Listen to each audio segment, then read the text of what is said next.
You're such a terrible daughter-in-law, Lucy. What have I done to you? I've decided to live with my mom. You're the one who has to leave. Pack up your things and get out. During my conversation, my mother-in-law and husband yelled. They never tried to understand my side from the beginning. I've made efforts to be understood, but it was pointless.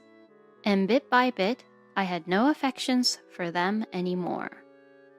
My name is Lucy, 27 years old. It has been 1.5 years since I married Mike. Mike is a bit indecisive, but I thought it would be better to marry someone gentle if we were to live together every day. I believe we have been managing well by cooperating with each other, considering that we both work.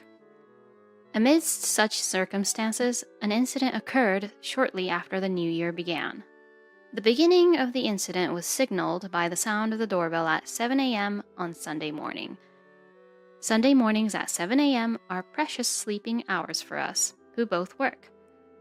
Due to exhaustion from the week, it's not easy to wake up that easily. However, I eventually gave in to the sound of the doorbell ringing repeatedly. "Who is it?"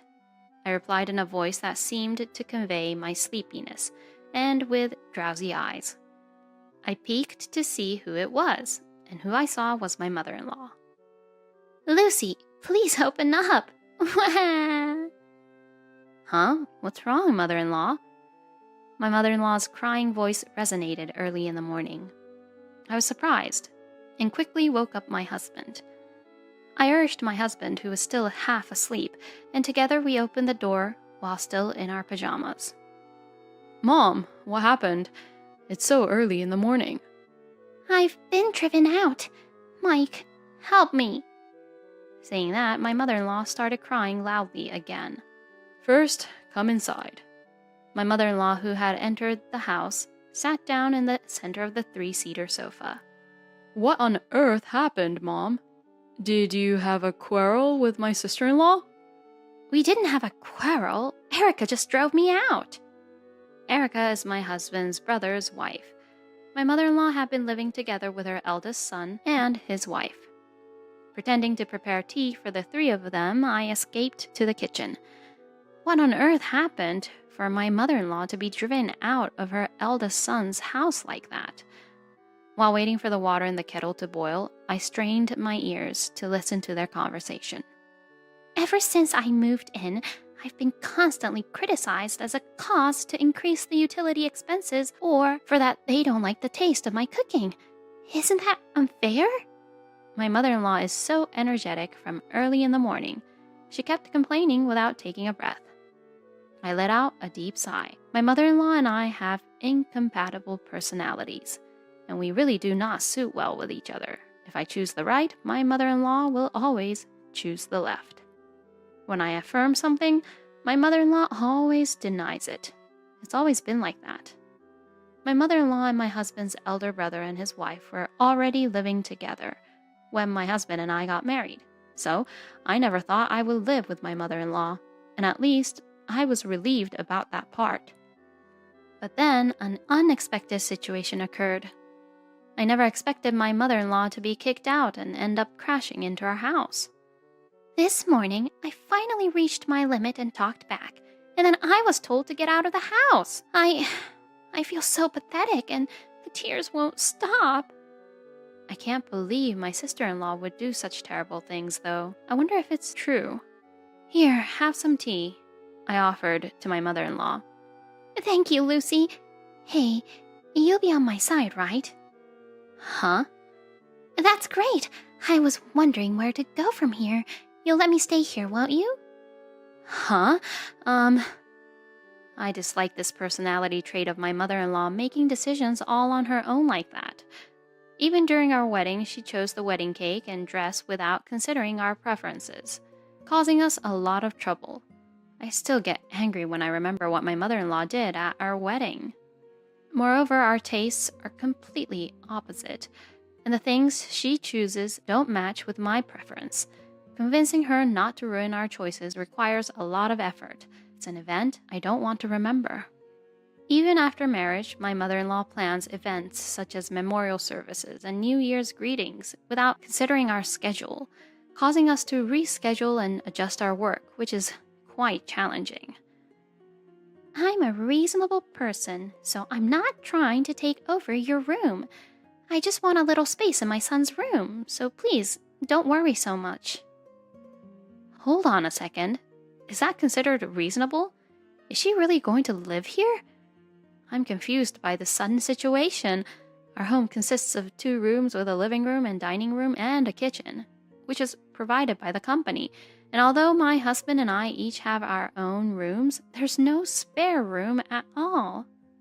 Even if she says she'll stay in my husband's room, our house is still too small. It's clear that problems will arise immediately. She's going to settle here? In our house? My mother-in-law? From Sunday morning, it has become an unbelievable situation. After breakfast, my mother-in-law locked herself in my husband's room, and my husband went in to listen to her. While cleaning up breakfast for the 3 of us, I let out a deep sigh. First, I decided to talk to my sister-in-law and try to understand the whole situation. I decided to leave my husband in charge of dealing with my mother-in-law, while I talked to my sister-in-law to understand the whole situation. I'll go grocery shopping for lunch, okay?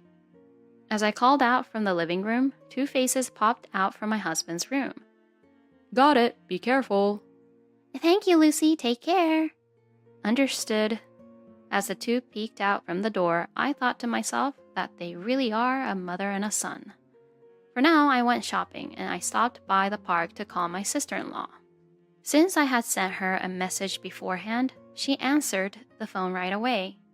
Lucy, mother-in-law is causing trouble, isn't she? Are you okay? As soon as she picked up the call, my sister-in-law asked, all worried, Has mother-in-law been causing you a lot of trouble too, Erica? I'm fine, but my husband is really worn out. Huh? My mother-in-law didn't mention anything about my brother-in-law in her story. I wondered what that meant. What did she say? Mother-in-law, I mean. Well, I relayed exactly what I heard from my mother-in-law to my sister-in-law. In a serious voice, my sister-in-law responded, I thought it had come to that, and continued, Lucy, don't believe everything my mother-in-law says. According to Erica, my mother-in-law, my elder brother-in-law, and she had agreed to contribute a fixed amount to the household expenses before they started living together.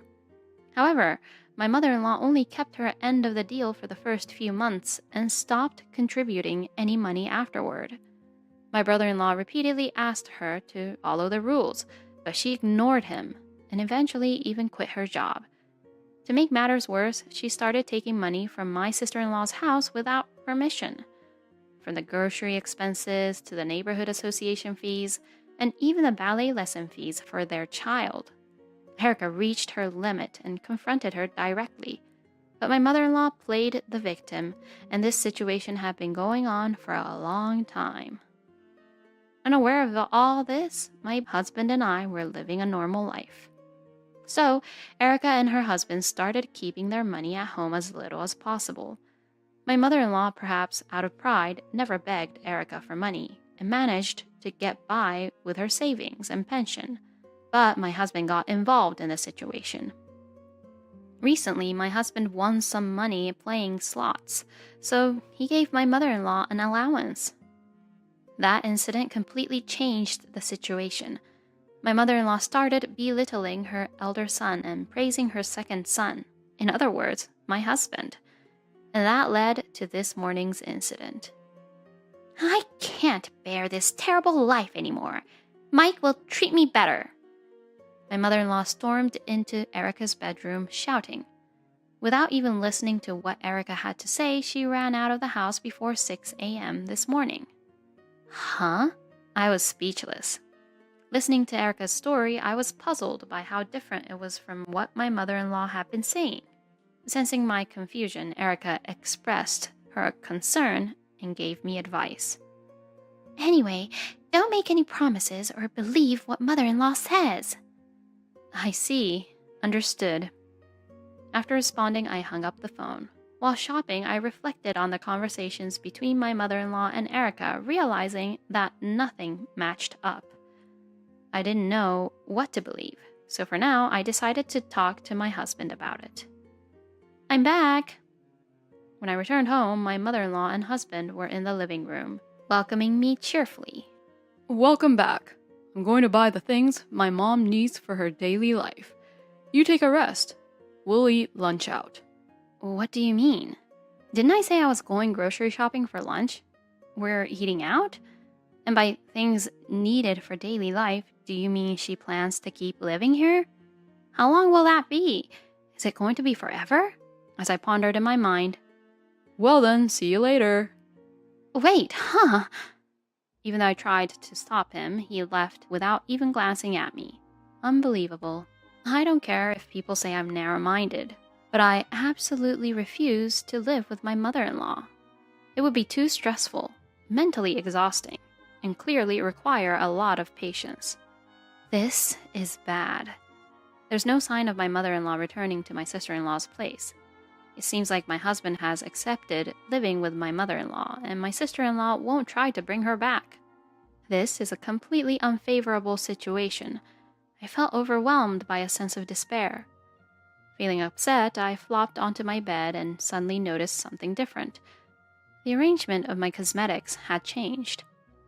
My mother-in-law must have used them. If she's going to use them, I wish she would have asked beforehand. But more importantly, I can't tolerate someone entering my room without permission. At this point, there was no evidence that my mother-in-law entered my room and used my cosmetics, but I felt a strong sense of disgust. Maybe I'm being paranoid after hearing my sister-in-law's story, but I started feeling uneasy. In my own room, so I checked the bookshelf, closet, and small storage compartments. Huh? I let out a surprised voice. Among the $300 that were placed in the drawer, $100 were missing. I had planned to deposit that money in the bank tomorrow. There should definitely be $300, but now it's only $200. Could it be? Erica's story started to seem more plausible. The missing $100 and the actions of my mother-in-law taking money from the house without permission became clear in my mind. I felt like I was being in a crisis. If we already have compatibility issues and money problems are added to it, I wouldn't be able to bear it. This situation is bad. I'm starting to think that living with my mother-in-law is absolutely impossible. However, my husband and mother-in-law didn't return home until 9 p.m. that night. Finally, I had a chance to talk with my husband when my mother-in-law was taking a bath. Hey, what are we going to do about your mother from now on? What do you mean? She's going to live here, right? No, living together is impossible. I don't want that. Huh? What do you mean by that? Why would he ask me that? Was what I thought. And then he says, You're being cold. She was kicked out by my brother, Mom. I asked Erica, and she said that your mother left on her own, not that she was kicked out. Even if that's the case, we can't just leave a parent without a place to go. It's not like we have to decide right away. How about she rents an apartment or something, and once she's ready, she can move there? You know that your mother and I don't get along, right? You say you two don't get along, but maybe you just don't realize how considerate she is. No, you've complained about various things too, haven't you? Huh? Did I? I don't remember. But living together shouldn't be such a big problem. Mom said she would contribute to the household expenses. I can't trust that promise. How awful! How dare you, Lucy? What have I done to you? Ah! A high-pitched scream echoed from behind. Unbelievably, my mother-in-law had come out of the bath and entered the living room. It was like a quick wash-up. I don't think it even lasted for 5 minutes. You thought of me that way? You! I can't let someone like you, this woman, take care of my precious son. Get a divorce. Huh? Suddenly talking about divorce is too sudden, isn't it? Mike is kind-hearted and considerate. He understands my feelings. It's disappointing that he's not the heir, even though he's much more capable than his brother. I can't entrust my son like this to someone with your character. Get a divorce. From now on, I'll live with my son. Leave." While the mother-in-law was shouting, a faint smile appeared on her face. Something seemed off. "Mother-in-law, why are you smiling?" "Huh? Did you really take a bath? Were you waiting for me to say something wrong? I didn't even hear the sound of a hairdryer, but your hair is already dry." That's not true. You impolite daughter-in-law." My mother-in-law clearly became agitated, and as for my husband, he avoided making eye contact with me. It was evident that the two of them were plotting to drive me out of the house. Anger welled up inside me. "Mike, between me and your mother, who do you think is being cruel?" Me? "Who else is here in this room? If there's someone else, bring them here." My husband looked between me and my mother-in-law alternately. I was glaring angrily, and my mother-in-law had a spiteful smile. Then my mother-in-law says, "Just say it, Mike. Come on." And directed my husband. He nodded and suddenly started speaking clearly. I'll live with my mom rather than you. It's you who should leave. Pack your things and get out quickly." "What do you mean by that?" At the sound of my stern voice from the bottom of my heart, my husband momentarily flinched, and immediately my mother-in-law says, "Look, my son is saying he can't live with you either. You're causing all the problems, Lucy. It's you." And pointed at me as if she had found the culprit. Yeah, it's true. Just as my mom says." My husband also raised his arm as if seizing the opportunity, even though he had been frightened just a moment ago. Our relationship with my mother-in-law hadn't been going well. At this moment, any affection I had for my husband completely vanished, and I had no lingering feelings. I couldn't say anything to this man. I was just amazed, ignoring his wife's words completely and simply obeying his mother's orders. Infuriating. Unforgivable. "I understand. Let's get a divorce." Huh? Divorce? "Lucy, well done. You're obedient in the end. It's good, Mike." Huh? What? Feeling disgusted by my husband's reaction, I also felt irritated by the way my mother-in-law spoke. "I don't need any consolation money. I'll take all the furniture and appliances that I purchased. Is that okay?" "Please, go ahead, right, Mike?" My mother-in-law was in a very good mood, and my husband's eyes were darting back and forth as the conversation rapidly progressed. I muttered to myself in my mind, "I won't regret it, even if I'm left with nothing." That night, we got the divorce paper ready and signed it. It felt like we decided on the divorce in the heat of the moment, but I absolutely didn't want to live a life controlled by my mother-in-law. I couldn't accept being treated as an intruder by my husband, who was instigated by my mother-in-law, and I didn't need a husband like that. My mother-in-law volunteered to be a witness on the divorce form, and I asked my sister-in-law to be the other witness.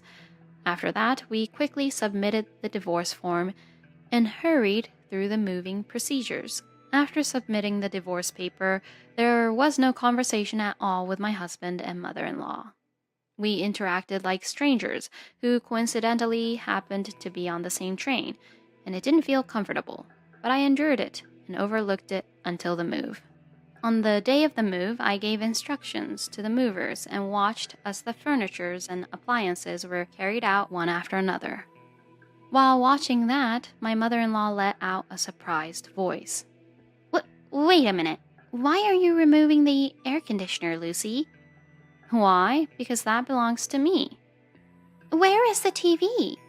"The TV is also mine, and the washing machine, vacuum cleaner, microwave, hairdryer, and others are mine too."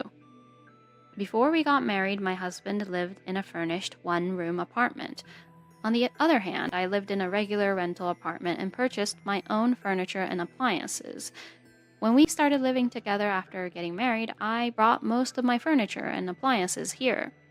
We bought a new refrigerator when we got married, so I'll leave that behind. And also the bathroom scale. What are you doing? Put them back.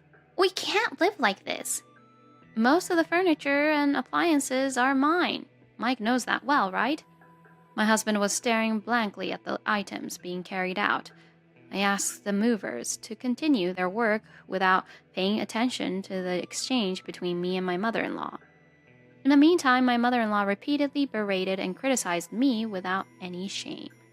With a look that seemed to say my actions were unreasonable, my husband and mother-in-law muttered complaints in the corner, and my mother-in-law continued to attack me with actions that were meant to be unpleasant, pretending to break down in tears and constantly making me feel uncomfortable. I was both amazed and disgusted by my mother-in-law's numerous behaviors that was meant to make the other person uncomfortable in such a short amount of time. Perhaps my brother-in-law couldn't bear my mother-in-law's attitude and verbal attacks anymore. I felt the same way. After the moving was finished, I confirmed something with my mother-in-law. By the way, have you found a new place to move, mother-in-law? Huh? There's no need to move, right? What are you talking about? This is a company-owned apartment that my company rents. Huh? My mother-in-law was shocked to the point where the world seemed to be upside down. A company-owned apartment? Your company's? Yes, that's right. If I leave, you can't live here. Huh?